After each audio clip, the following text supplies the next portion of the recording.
Before meeting Cindy, my life was fairly uncomplicated. Coming from a modest, hardworking family, I grew up understanding the value of self-reliance. My parents always stressed solving problems on your own rather than leaning on others, and that philosophy stuck with me as I pursued an engineering degree at Florida State University. It was a tough but rewarding experience, and I was determined to make my family proud by being the first to graduate. In my first year of college, I focused heavily on my studies and worked part-time to help pay for tuition. My social life took a back seat, but that didn't bother me.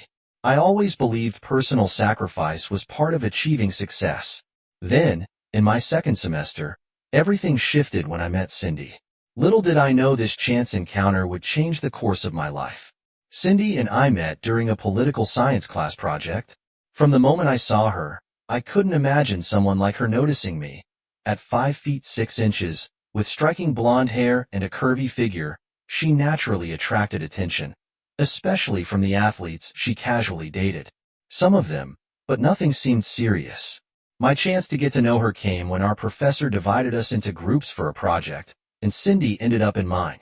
Despite my initial hesitations about group work, as I dealt with unreliable teammates before, her presence completely changed my perspective. Cindy's goal was to become a school teacher and eventually move into educational administration.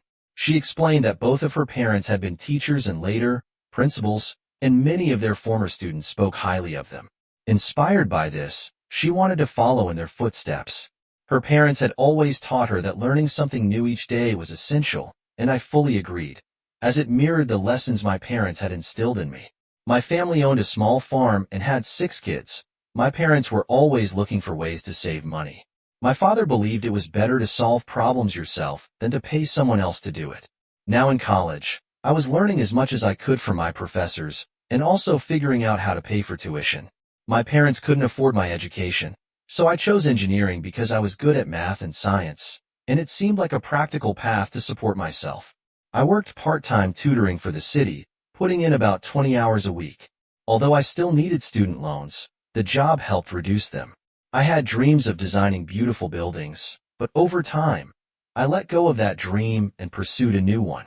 But more on that later. I first met Cindy when we were put into the same group for a political science class project.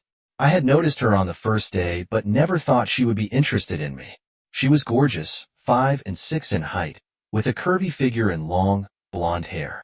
There was something about her that made everyone want to be around her. The athletes and cool guys always flocked to her.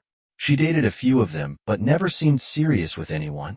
About halfway through the semester, our political science professor told us he was dividing the class into 5 groups of 6 for a project. At first, I was skeptical. I'd had bad experiences with group projects in high school where a couple of people usually slacked off. But when Cindy was assigned to my group, my attitude quickly changed. "Hi, I'm Cindy Brandon," she said, offering her hand. "I'm, Anderson," I stammered. "You don't sound too sure of that," Cindy laughed. I didn't want to look dumb, so I quickly pulled out my wallet and glanced at my driver's license. No, I'm definitely Todd Anderson," I grinned, showing her my ID. She laughed, and from that moment, our relationship began. In political science, we had to dissect a famous Supreme Court case assigned by the professor. We were tasked with explaining the case, discussing the decision, and defending our opinion. We got Marbury v. Madison, the first major case where the Supreme Court issued a ruling that shaped its power. The decision established that the court couldn't become more powerful than the legislative or administrative branches, shaping it into what it is today. As it turned out, the other 4 members of our group were unreliable. 3 were on the soccer team, and the 4th dropped out just before the semester ended. Cindy and I ended up doing all the research and writing ourselves. I should have been annoyed, but I wasn't. I was thrilled to spend more time with Cindy. We clicked so well that we started dating and soon became exclusive. I didn't date much in high school or college since I didn't have much money, but that didn't matter to Cindy. She loved simple things like watching TV with me, taking walks, having picnics, or visiting museums. Those were our big dates. I fell hopelessly in love with Cindy, and she seemed just as in love with me. We got married right after graduation. The first 5 years of our marriage were mostly wonderful. Our home was small but had everything we needed, and since we moved into a new neighborhood, we quickly made friends and enjoyed a fun social life. Cindy got a job teaching 8th grade at a middle school in northern Palm Beach County, and I started working for a major engineering firm in South Florida. However, over time, I realized I didn't enjoy engineering as a junior engineer. I was stuck with the least interesting projects, so to distract myself from the monotony, I enrolled in a master's program, hoping that once I earned my degree, my salary would increase and I'd get more exciting assignments. But all I got for my efforts was a $500 bonus. I was disappointed but thought, to hell with them. I'll keep working and aim for a PhD. Other than the dullness of my job, I couldn't complain much. Cindy's career was thriving, and we were deeply in love. Financially, we were stable, and we even began talking about having a baby. But as the saying goes, all good things must come to an end. The first setback was when my boss informed me I was being transferred from the design department to inspections. Even though my design tasks were already boring, inspections were even worse. The second piece of news, which initially seemed positive, was that Cindy was moving to a new school, West Jupiter High, to lead the guidance department. However, that promotion would later prove to be a disaster. The final blow was the appointment of Brock Turner as principal of Cindy's school. Brock was a former NFL player, charismatic and larger than life. At first, I was impressed by him, having played 5 seasons for 3 different teams. He was drafted by Dallas in the 3rd round as an inside linebacker but was traded after 2 seasons, which was odd given his solid performance. After bouncing between Seattle and Philadelphia, a career-ending injury cut his NFL run short. Brock then tried his hand at television, but it didn't pan out. He briefly worked at a regional bank but disliked the office job, so he left. Eventually, he took a position as a PE teacher and soccer coach near Philadelphia, rising to assistant principal and head coach. Though his team did okay, they never made the postseason. After 3 years, he applied for and got the job as principal at Cindy's school. At first, I talked about Brock more than Cindy. I was fascinated by his larger-than-life personality and NFL background, but that changed quickly after meeting him. I found him arrogant and self-centered. His wife, April, on the other hand, was the opposite, charming, intelligent, and a bit shy. She was also stunningly beautiful, reminding me of a smaller, more elegant Whitney Houston. I couldn't figure out what someone like April saw in a guy like Brock. Most of the staff at Cindy's school adored Brock, including my wife. I tried to warn Cindy that her boss was a womanizer, but she just laughed and teased me. "You're jealous," she said, hugging me. "Yeah, maybe I am," I joked. "Bigger than me, tougher than me, and he's an NFL star." Cindy reassured me, pulling me close. "He may have played in the NFL, but I married you." Even though Cindy calmed me down, I couldn't shake the feeling that Brock was trouble. He seemed to be everywhere, and despite my discomfort, Cindy dragged me to every school event, where we often found ourselves with Brock and April. At these gatherings, I had the chance to talk to April and learn more about her life. She was a part-time instructor at the local community college, teaching French and German, while pursuing a PhD in comparative studies, hoping to secure a full-time assistant professor role. As time passed, I noticed Brock becoming more brazen, especially around Cindy. Everything came to a head during a school district Christmas party. Brock asked Cindy to dance without even glancing at me to check if I was okay with it. They danced for 3 songs in a row, with Brock holding her a little too close for my liking. Meanwhile, I found myself deep in conversation with April, who shared stories about their young daughter, Tiffany. By the time Brock and Cindy returned, I hadn't realized how much time had passed. However, Brock's demeanor shifted when he saw me talking to April. "You're in my shoes," he growled at me. Shocked by his tone, I stood up and asked, "Can I get anyone a drink?" April smiled and asked for a Chardonnay, while Cindy requested a soda. As I returned with the drinks, Brock grabbed my arm and snatched the wine glass from my hand. "Stay away from my wife, or I'll kick your back," he muttered. "What's your problem, man?" I asked, shocked by his behavior. "Just stay the hell away from my wife," he said, turning away. A few minutes later, Brock suddenly announced that he and April were leaving. His declaration was abrupt, and Cindy looked at me, clearly confused. On the drive home, Cindy immediately confronted me. "What did you do to upset Brock?" she demanded. "I didn't do a damn thing," I replied, frustrated. You must have done something, Cindy insisted. He was really mad at you. He threatened to knock me on my ass if I didn't stay away from April. I was just being polite and keeping her company while you two were dancing, without even checking if I was okay with it. What's that supposed to mean? Cindy asked, annoyed. Forget it, I said, through gritted teeth. I'm done talking about Brock freaking Turner. After that Christmas party, my dislike for Brock turned into outright contempt. Still, I didn't want to stir up trouble, especially since he was Cindy's boss. Thankfully, after the incident, Cindy rarely brought up Brock. About 3 months after New Year's, the economy tanked, especially in the commercial and residential real estate sectors. At first, it didn't affect my company because we had plenty of work, but soon people started getting nervous as new orders stopped coming in. I kept my head down, knowing that layoffs would come if things didn't turn around. One day, Cindy came home excited. I've been chosen to organize a career assembly at school, she said. I didn't see why she was so thrilled since the only thing that would excite the students was getting out of class for a few periods. Still, Cindy was overjoyed to be in charge, and I gave her my full support. If I had known Brock picked her for the task, I wouldn't have been as eager to help, but in the end, it was good that I did. Cindy had already lined up an accountant, a lawyer, a nurse, a computer programmer, and other professionals. Then she asked me, "Can you get someone from your firm to give a short presentation?" The next day, I asked my supervisor, and after it was passed up the chain, I got the answer. "If you want to take a personal day, you can go." Since it was to help Cindy, I agreed. The assembly was set to last 2 hours, with 12 professionals given 10 minutes each to talk about their fields. However, on the day of the event, speakers either canceled or didn't show up. Cindy was furious and nearly in tears. "Don't worry," I told her. "I'll cover for the accountant, lawyer, mechanic, and doctor."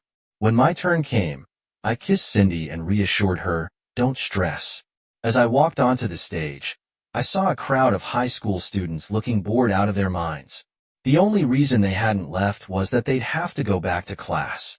While my slides were being loaded, I started my presentation. "Good afternoon. If you're asleep, raise your hand." Sure enough, most hands went up, and the students laughed. I knew I had their attention.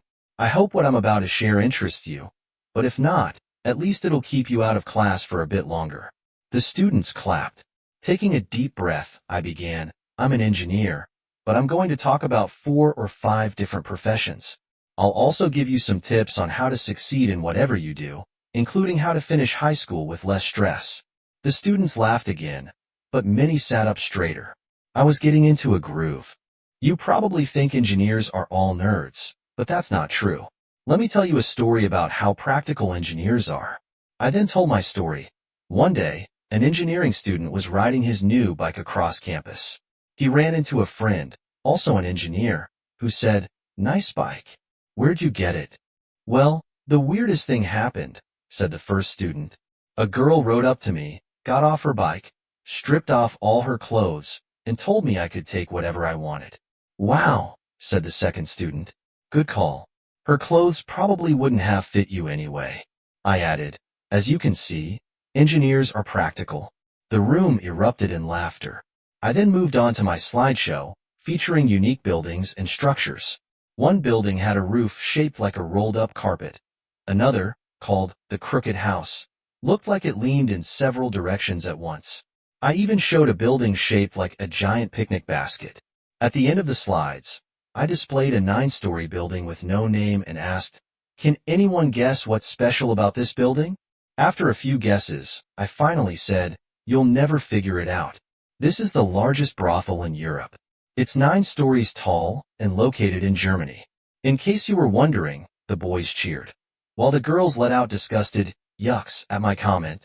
I kept going, moving from one profession to the next, explaining the average salary and required education for each. I mixed in jokes and gave tips on how to study and pass tests. "If you want to succeed at anything," I said, "you've got to push yourself beyond what you think you can do." It might sound counterintuitive, but if you don't challenge your limits, how can you ever improve? The students seemed interested, so I continued. "There's no such thing as a stupid question. The only dumb thing is not asking for help when you need it." I also briefly addressed those not planning to go to college. If you're considering a trade, go for it. I encourage you. You might even end up making more money than most college graduates. I was enjoying myself and didn't realize I'd gone over my time until Cindy gave me a frantic signal to wrap it up.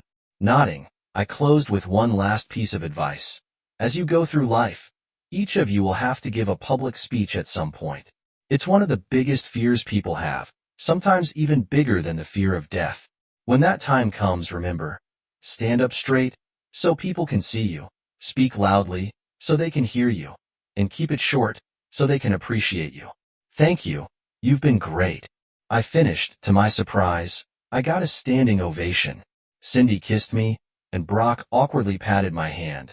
But it didn't stop there. 3 principals from other schools approached me, asking if I could give a similar speech at their schools. I explained I took a personal day to speak here and I did it to help my wife, Cindy. However, she convinced me to speak at the other schools.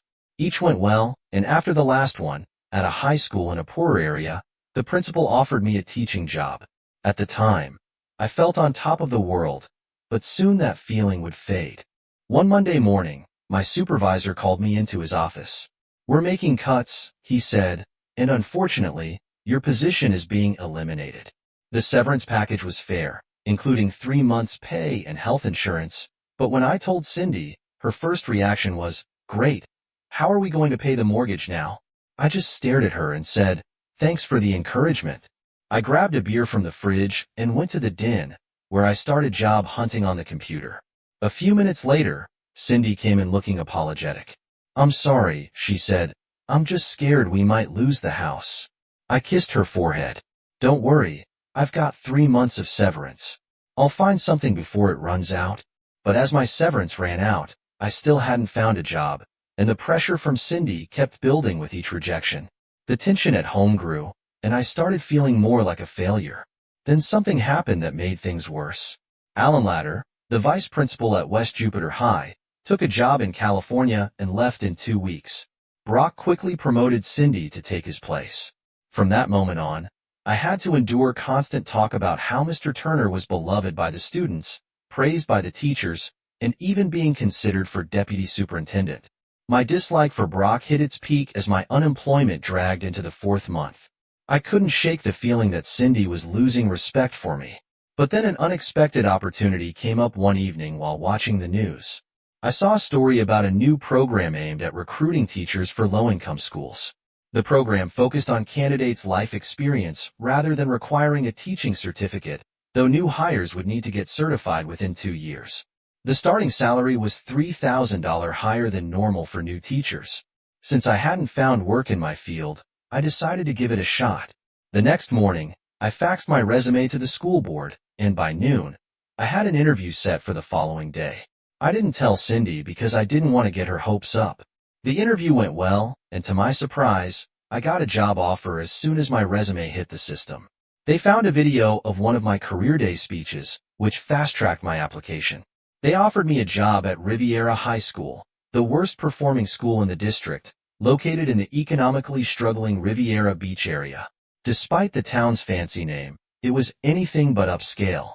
Worst of all, Riviera High ranked last out of 58 high schools in the county, with only 6% of its seniors being college-ready. Still, I accepted the job to teach math and science. That evening, I excitedly told Cindy about my new position, expecting her support. Instead, she looked horrified. "I don't want you taking that job," she said. "It's too dangerous." She shared horror stories about the school, metal detectors at every entrance, guards patrolling the halls, and 3 teachers being attacked the previous year, with one even stabbed. "You don't know anything about teaching," she added. "You won't last a week." Despite Cindy's warnings and the frightening stories from other teachers, I showed up nervous but determined on my first day. The school's condition didn't ease my nerves. It was an old, poorly maintained building with graffiti covering parts of the outside and even the interior walls.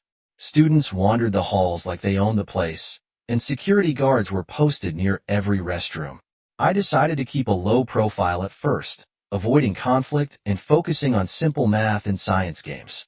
The games were fun, but they also taught the students the key concepts they needed to pass their tests. By the end of the year, the school's academic performance had improved slightly, thanks in part to Principal Ben Carlson, a no-nonsense figure with a commanding presence who maintained order with strict policies. Not only did I survive the first week, but by December, I was thriving. I revamped my lesson plans to include more engaging games, which the students loved. Other teachers began using some of my methods, and by the end of the year, Riviera High improved its ranking from 58th to 51st in the county. I was even nominated for Teacher of the Year, though I didn't win. Despite these successes, Cindy wasn't impressed. She kept asking when I'd stop wasting time and get back into engineering. Finally, I told her, I'm not going back to engineering. I love teaching. She wasn't thrilled but seemed to reluctantly accept my decision. During the Christmas break, I made a big choice. I decided to pursue a PhD, something I hadn't been able to do because of the downturn in the economy. I wasn't as interested in engineering anymore, but I'd always been passionate about computers, so I set my sights on a PhD in computer science. I remembered from a conversation with April nearly a year earlier that she was working toward a PhD in comparative studies at Florida Atlantic University, FAU. I looked into FAU's programs and decided to enroll in their computer engineering PhD program. I spent another year teaching at Riviera High School, where the academic scores improved further, raising the school's rank from 51st to 46th in the county. Meanwhile, the school board approved Cindy's appointment as vice principal at West Jupiter High School. But then everything changed that summer. Brock was promoted to deputy superintendent, and Cindy was nominated to become the principal of West Jupiter High. I was relieved that Brock's new role meant his office would be at district headquarters, so Cindy wouldn't see him daily, though she still had to make weekly trips there. I wasn't happy about it, but I understood it was part of her job. At the same time, I continued attending classes at FAU, which was about 40 minutes away.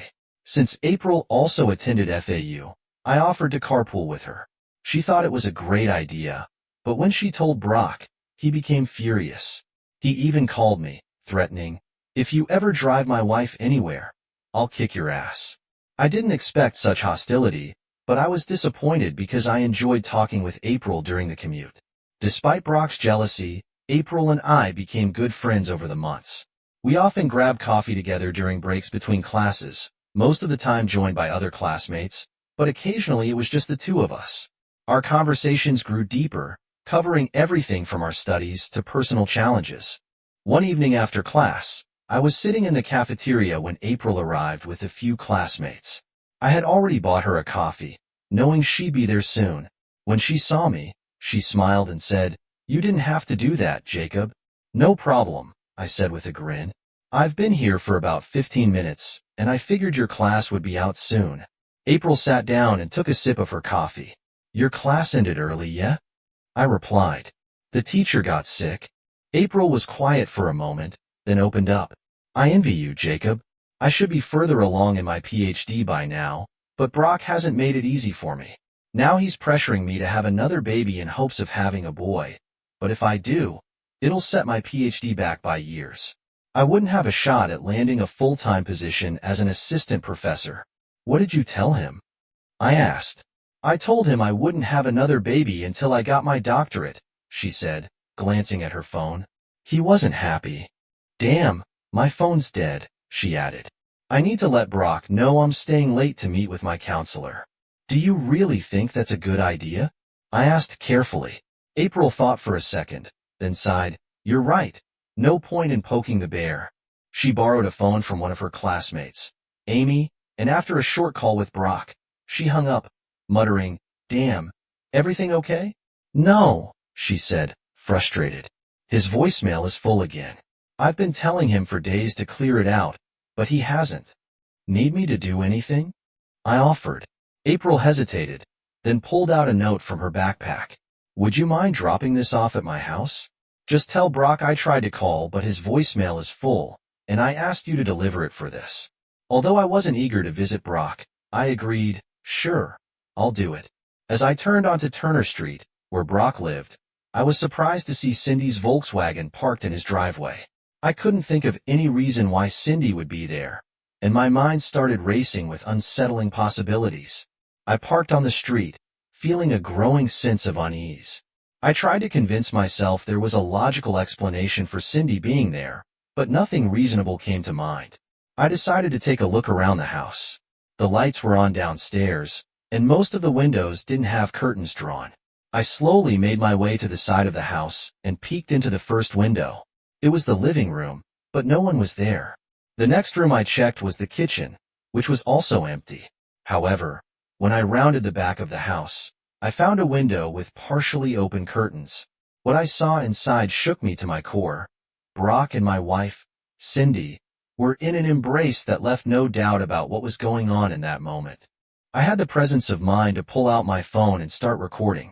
I watched the scene unfold, feeling paralyzed, unable to move or think clearly. After what felt like an eternity, I stumbled back to my car and drove to a nearby parking lot. There, I screamed in anguish, pounding the steering wheel in rage. How could Cindy betray me like this? I yelled repeatedly. We had talked about having kids, and now here she was, cheating on me with the man I despised most. As the initial shock wore off, my anger grew like never before. I knew my marriage was over. The only question was how much pain I could inflict on them both. I had the video, but I knew it wouldn't matter if they truly loved each other. Revenge, however, was all I could think about at that moment. Then my thoughts turned to April. I remembered Brock bragging once that if they ever divorced, he'd leave her with nothing. I felt a strong urge to warn her, and without hesitation, I drove back to FAU, determined to tell her everything. When I arrived on campus, I spotted April's car still in the parking lot. I waited anxiously until she came out, about 10 minutes later. The moment she saw me, she looked concerned. "Jacob, what's wrong?" she asked, clearly sensing my distress. "Did something happen to Brock or Tiffany?" I shook my head. "No, April, physically they're fine, but I have something difficult to tell you." Her expression turned confused. "What is it?" "Your husband," I began, my voice heavy with emotion, "and my wife, they're having an affair." April's face went pale, and her tone sharpened. "That's not funny, Jacob." "I'm not joking," I said gravely. "I wouldn't believe it myself if I hadn't seen it with my own eyes and videotaped it." April's hands started trembling, and she dropped her bag and purse to the ground. I picked them up for her and gently said, "We need to talk. I need to show you this." I led her to my car, pulled out my phone, and played the video. April didn't make it through the whole recording before she broke down, sobbing uncontrollably. I knelt beside her, taking the phone from her shaking hands. "I know this is a lot to take in," I said softly, "but I've already made up my mind. I'm divorcing Cindy." From what Brock said during the video, it sounds like he's planning to hide his assets before divorcing you. April looked confused. "I didn't hear that," she said, her voice trembling. "I'll play it again," I replied. This time, as she watched, April's shock turned to fury. "I've heard rumors about Brock over the years, but I never believed them. If he thinks he's going to run off with your wife and leave me behind, he's got another thing coming." April realized what she had said and quickly apologized.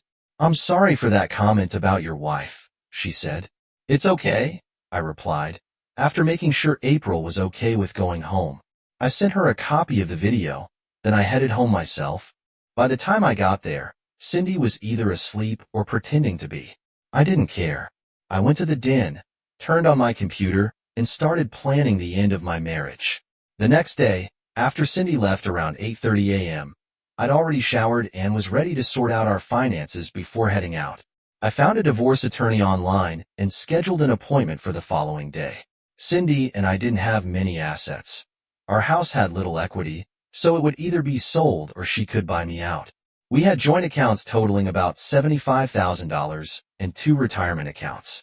Cindy's was with the Florida retirement system, and until recently, our retirement funds had been about equal.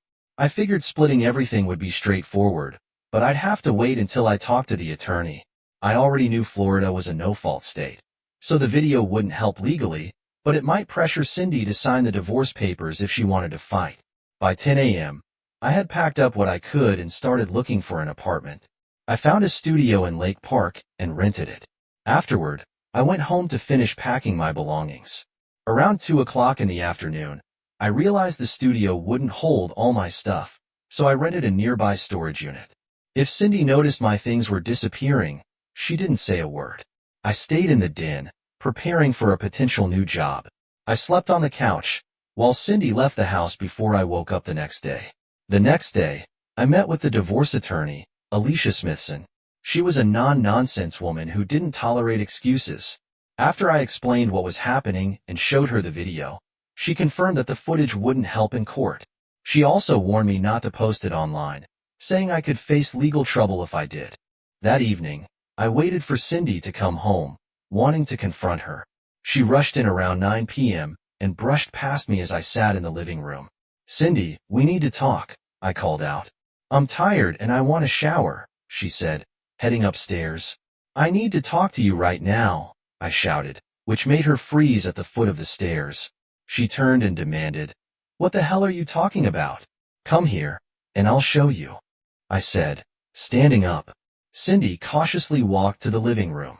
"I think you owe me an apology for how you just spoke to me," I said. When she didn't respond, I opened my laptop and played the video.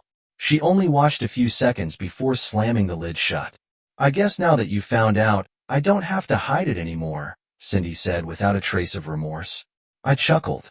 "Cindy, remember when you said people should learn something new every day?" "Yeah, so what?" she snapped. "Well, apparently, you didn't learn when I warned you about Brock. Now he's made you his plaything."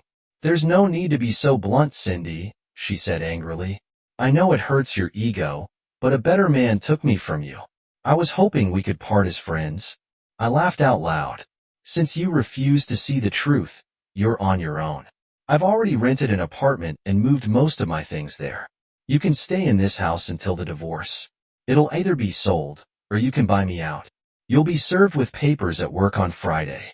I moved into my small, cramped apartment when you love someone as much as I loved Cindy.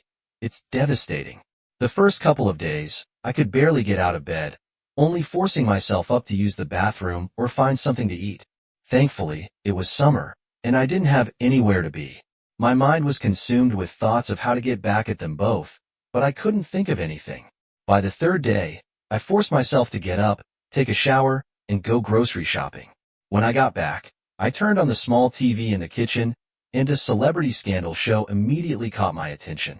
Former NFL halfback Brock Turner and his wife are divorcing after 3 years of marriage. Rumors of Brock being a womanizer were confirmed when his wife, April, filed for divorce, citing infidelity. Our reporter spoke with Mr. Turner today. "Mr. Turner, is it true your wife caught you with another woman?" Brock smiled sadly. "My wife and I are going through a tough time.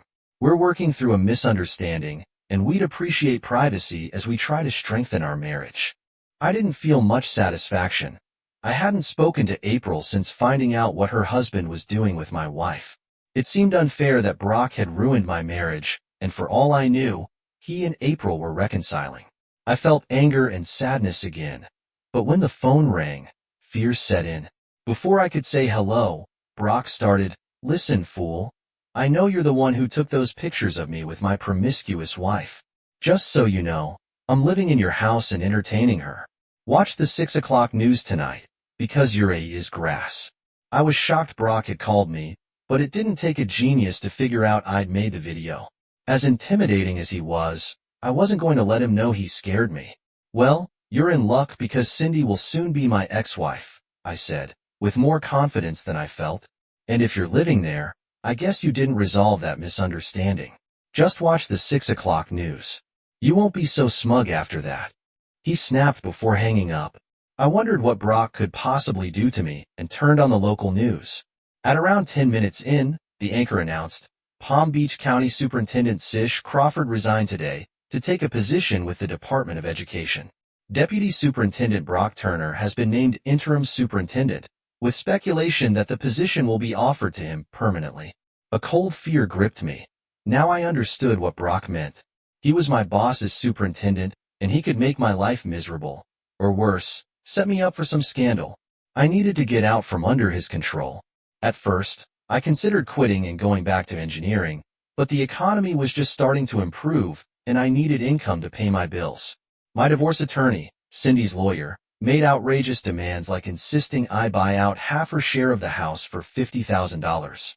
If there had been $20,000 in equity, it would have been a great deal, and I'd be entitled to half. She also demanded I drop infidelity as a reason for the divorce and accused me of hiding money, requesting I pay for a forensic accountant to investigate our finances. Despite how ridiculous it all was, I still had to pay my attorney to defend me. Panic set in until I remembered April mentioning the college where she worked was still looking for adjunct faculty. I immediately called the college's HR department, who directed me to their website to apply. After reviewing my qualifications, they hired me to teach algebra, pre-calculus, and calculus on a one-year contract at about 80% of my high school salary.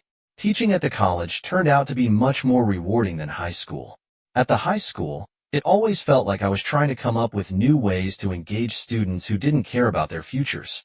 At the college, the students genuinely wanted to learn, and if I made it interesting, they eagerly participated. 2 weeks into the job, I ran into April in the cafeteria. She seemed just as happy to see me as I was to see her. We had lunch together and caught up. April told me that Brock was dragging out their divorce, even filing for sole custody of their daughter, Tiffany. However, the video of him with my wife convinced the judge he wasn't fit for primary custody. My divorce is taking forever too, I admitted. But it looks like it's finally nearing the end. April pushed her sandwich aside. I still can't believe I bought into Brock's lies for so long, she said, shaking her head. He has a way of making everything sound so believable.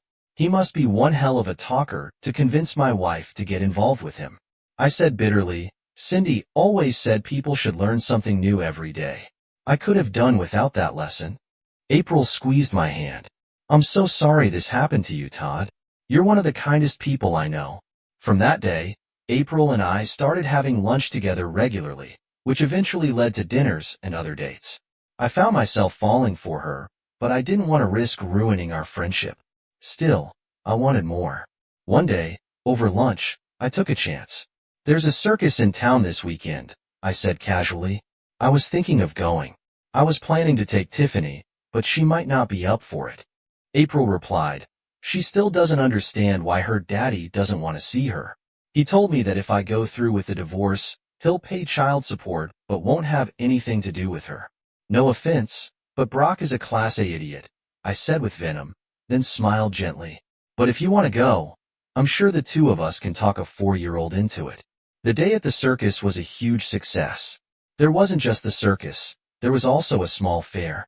By the end of the day, April was holding one of my hands, Tiffany had a firm grip on the other, and with her free hand, she clutched a stuffed unicorn I had won for her. When we got to their house, I walked them to the door and leaned in to kiss April on the cheek. To my surprise, she pulled me in and kissed me on the lips. I wrapped my arms around her and kissed her back. As we pulled away, I felt a tug on my pants. I want a kiss too, Tiffany demanded, lifting her arms to me. I picked her up and kissed her cheeks. Thank you for letting me come with you, and your mom today, I said, and thank you for being such a good girl. Tiffany beamed at the praise as I was about to set her down. April asked, do you want to stay for dinner? It's nothing fancy, just Tiffany's favorite spaghetti. I love spaghetti, I said, still holding Tiffany, and I'd love to have dinner with you lovely ladies. Dinner was lively. Tiffany got more tomato sauce on her face and hands than in her mouth, giggling every time she slurped a noodle. Afterward, she took a bath and then asked me to read her a story. I ended up reading too, using different voices for all the characters, which she loved. She refused to go to bed without a goodnight kiss. Once Tiffany was asleep, April and I sat on the couch, sipping wine and talking about work. Suddenly, she set down her glass, took mine, and placed it on the table. What happened next was inevitable. We got closer, and one thing led to another. From that night on, we grew very close, but we decided not to move in together until both of our divorces were final. My divorce was finalized. First, I felt relieved when the court date arrived. I was in the courtroom when Cindy walked in, arm in arm with Brock. She smiled smugly at me, gripping his hand tightly, while he smirked, especially after kissing her before taking his seat. I convinced April to stay away, knowing Brock would be there. The judge simply asked both lawyers if everything was settled, and when they agreed, he banged the gavel. Just like that, I was divorced. April's divorce took nearly 3 more months to finalize, but during that time, we both earned our doctorates. Shortly after, April was promoted to associate professor, although I wasn't offered a full faculty position. I was given a 2-year teaching contract, the first of its kind at the college, where they had never offered more than a 1-year contract. My classes had become so popular that there was now a waiting list, and I was even asked to teach an additional pre-calculus course due to demand. I was earning 25% more than I had as a high school teacher and had been promised an assistant professor position in the near future. Things were going better than I had ever imagined, but April and I faced a turning point when I had to attend a 3-day seminar in Atlanta. The sessions ran all day, with only 5-minute breaks every hour. In the evenings, there were group discussions that went late into the night. By the time each day ended, I was exhausted, collapsing into bed and starting over the next morning. I had explained the schedule to April, and she understood, but Tiffany didn't. She couldn't grasp why I hadn't called, or why I had disappeared. When I finally returned, she practically jumped on me the moment I walked in the door, crying because I had left.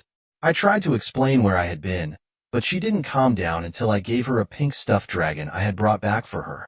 One of her favorite books was about rainbow dragons, and her favorite character was the pink one named Pinky. When I gave her the dragon, she squealed with joy and covered my face with kisses. Once Tiffany had calmed down, we sat for dinner. Out of nowhere, she turned to me and asked, "Why don't you live here? I want you to be my daddy." I glanced at April, who was smiling, and replied, "I'd love to be your daddy, but I don't know what your mom would say about that." April, still smiling, added, "Her mom would say she'd be thrilled if you became Tiffany's dad, but there's a catch. You have to become my husband first." "Really?" I asked, surprised. "You're going to marry me? I thought you'd never ask." April giggled. "We were married in a small ceremony with just a few close friends, my dad and April's mom. My mother had passed away when I was 9, and April's father had died when she was 15. I was happier than I had ever been. Sure, Cindy was with a former NFL player, but I had married the most beautiful woman I had ever known, and I now had a little girl I loved like my own." Throughout the divorce, Brock kept pursuing April, swinging between pleading and making veiled threats. However, he never crossed the line where the police could intervene. He was still living with Cindy, and from what I heard, she was over the moon. I almost felt sorry for her because eventually, Brock's true colors would show. When Cindy betrayed me, I was devastated and filled with rage, consumed by thoughts of revenge. But as I grew closer to April, those feelings faded. The desire for revenge disappeared. Yet fate had a way of giving me the upper hand. Shortly after April and I got married, we decided to sell her house and buy a new one closer to the college. We thought we'd try selling it ourselves, and within days, we were lucky enough to go under contract. Since Brock's name was still on the deed, he had to sign the contract. When April called him, he was thrilled to hear from her at first, but when she explained why she was calling, his mood shifted. Brock outright refused to sign the contract, being his usual stubborn self. April was ready for this. She calmly informed Brock that if he didn't want to sell the house, he'd have to buy her out according to their divorce settlement. Furious, he hung up the phone. However, the next day, Brock called back and grudgingly agreed to sign the contract at the closing. April asked if he needed anything from the house. His response was cold, "I don't need anything. It's your problem to get the crap out." Clearing out the house turned into a massive job. We saved the basement for last, and that's where I struck gold. April brought up a box filled with what looked like junk, but at the bottom was an old laptop that had belonged to Brock. April explained that he had gotten a new laptop a couple of years after becoming principal at West Jupiter High, so she assumed he had discarded this one. April asked if I could fix it up for Tiffany to use, and I told her it shouldn't be a problem as long as it still worked. That night, after charging it, I was surprised to find that not only did the laptop work, but it was also full of files. I considered just reformatting it, but I figured it would be smart to check if there were any files April might want, like pictures of her and Tiffany. What I found, however, elevated Brock from a typical idiot to a world-class one. There were some pictures and videos of April and Tiffany, but there were far more of other women. Brock had meticulously organized these videos and photos, each labeled with a description of how he rid the woman. Most of the women were strangers to me, but 5 of them I recognized. One was the wife of a Dallas quarterback, a world-famous model. Not long after their encounter, that couple had split up, and Brock was traded soon after. Now I knew why the other 4 women were teachers at West Jupiter High, and 2 of them were married. Yes, Cindy was one of them. There were multiple photos and videos of her, some far worse than the one I had taken. I couldn't believe how my loving wife had turned into such a person. What made me laugh, though, was Brock's notes about Cindy. He praised her for her skills but complained she was too clingy, constantly begging him to get her pregnant. He even considered doing it just to spite me. Initially, I planned to delete everything, but then I realized this was my chance for a bit of revenge. So, I downloaded all the incriminating files onto a flash drive and continued combing through the laptop. What I found next was even more shocking: Brock's financial records.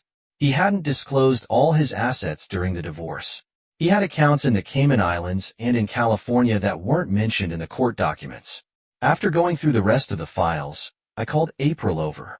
First, I showed her the pictures of the women Brock had slept with, then his hidden financial records. I wasn't sure what angered her more, the women or the money. In the end, I think it was the women. Among them were her maid of honor, close girlfriends, and even her cousin. April was livid. She took Brock back to court for hiding marital assets. He could have faced jail time, but instead, the judge awarded her 65% of the hidden assets. A large chunk of that money went into a college fund for Tiffany, and the rest went toward a down payment on a new house 2 blocks from the college.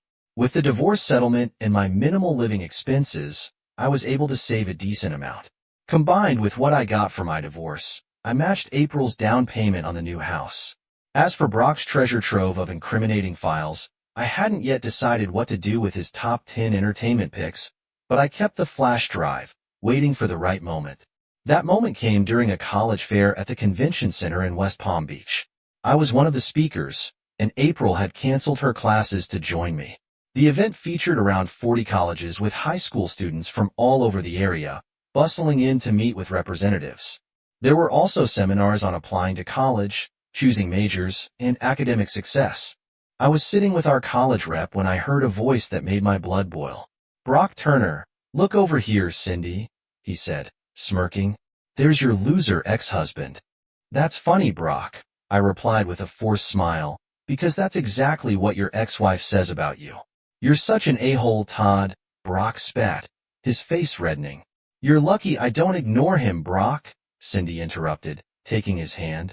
"He's not half the man you are. Don't stoop to his level." Brock gave her a smug look and then leaned down to kiss her.